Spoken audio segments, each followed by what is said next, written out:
Vous avez déjà vu un policier frapper une femme en plein tribunal, sous les yeux d'un juge? Eh bien, ça s'est passé, pas dans un film, pas dans un rêve, mais ici, dans ce pays qui prétend encore croire en la justice.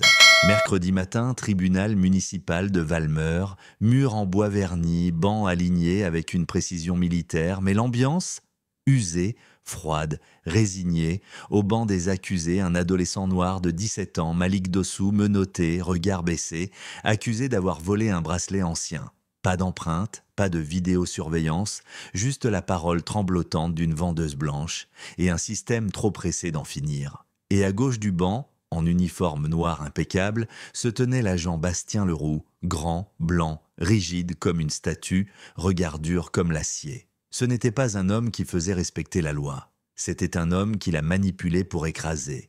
Puis, sans bruit, la porte arrière s'est ouverte. Elle n'a pas claqué, elle n'a pas grincé. Elle s'est juste ouverte, et une femme noire, vêtue d'un tailleur rouge foncé, a fait son entrée. Démarche droite, calme mais ferme.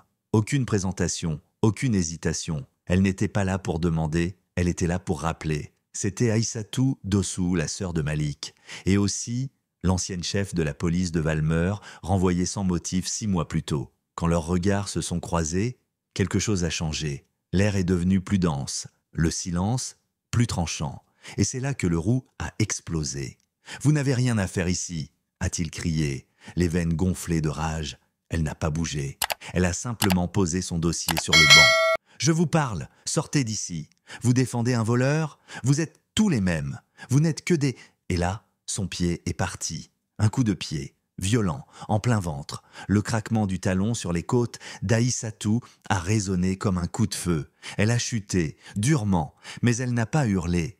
Elle s'est appuyée sur un coude, le souffle court, le regard toujours planté dans celui de l'homme qui venait de la frapper. Derrière elle, une femme noire, témoin, assise au fond, a couvert sa bouche, les yeux grands ouverts. 2 policiers, un homme et une femme noire, sont restés figés, choqués, le visage figé entre peur et colère. Le juge, muet, le greffier, immobile, personne n'a bougé.